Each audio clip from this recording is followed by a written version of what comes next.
Hi, good morning. Today I'm going to take a very important topic from refrigeration and air conditioning, that is simple vapor compression refrigeration system. As we all know, refrigeration is the process of producing a temperature less than that of surroundings. For that we have different systems like vapor compression refrigeration system, vapor absorption refrigeration system, air refrigeration systems. So within that, vapor compression refrigeration system is a very common refrigeration system that is widely used for household applications in refrigerators, in air conditioners.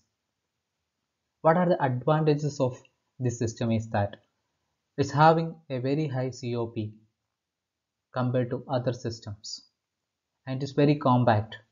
That's why we are widely used in household applications. Today we are going to discuss about what a vapor compression refrigeration system is, mechanism of simple vapor compression refrigeration system, factors affecting COP of vapor compression refrigeration system, and its advantages and disadvantages. Let's move into the basic unit of a vapor compression refrigeration system. It consists of mainly four parts, that is, one is evaporator, compressor, condenser, and expansion valve. According to the second law of thermodynamics, that is, Clausius statement states that it is impossible to transfer heat from a low temperature body to high temperature body without an external agency. Here the external agency, we have the compressor. The work input is given using a compressor. That's the main difference that we compare it with a vapor absorption refrigeration system. And we have one working fluid in the systems. Mainly we have a lot of working fluids or refrigerants. We have ammonia, but ammonia is not commonly used in this vapor compression refrigeration system because of chance of leakage. Because we using a compressor, the chance of leakage is very high, so we go for some other refrigerants. Commonly nowadays we are using R22, R134A. That R134A is chlorine free refrigerants and is having low global warming potential compared to other refrigerants. So nowadays we mainly using this R134A. The refrigerant coming out from the evaporator, normally it is in a saturated condition, saturated vapor condition, and it is compressed isentropically. After the compression, the refrigerant gets superheated, its temperature and pressure gets increased. Then constant pressure heat rejection is happens, that this vapor, superheated vapor, get condensed. Some sort of cooling mechanism is used in this inside the condenser, so it becomes saturated liquid. Then this saturated liquid gets expanded through an expansion valve. Normally we go for a throttle valve uh, in our refrigerators. After expansion, its uh, volume gets increased and pressure gets reduced. Due to low pressure, the boiling point of the refrigerant gets decreased. So it can absorb heat and easily become vapor. Normally the space to be cooled placed axially to the evaporator coils. So the inside the evaporator, the refrigerant absorbs its latent heat of vaporization uh, from the space to be cooled continuously, and this operation continues.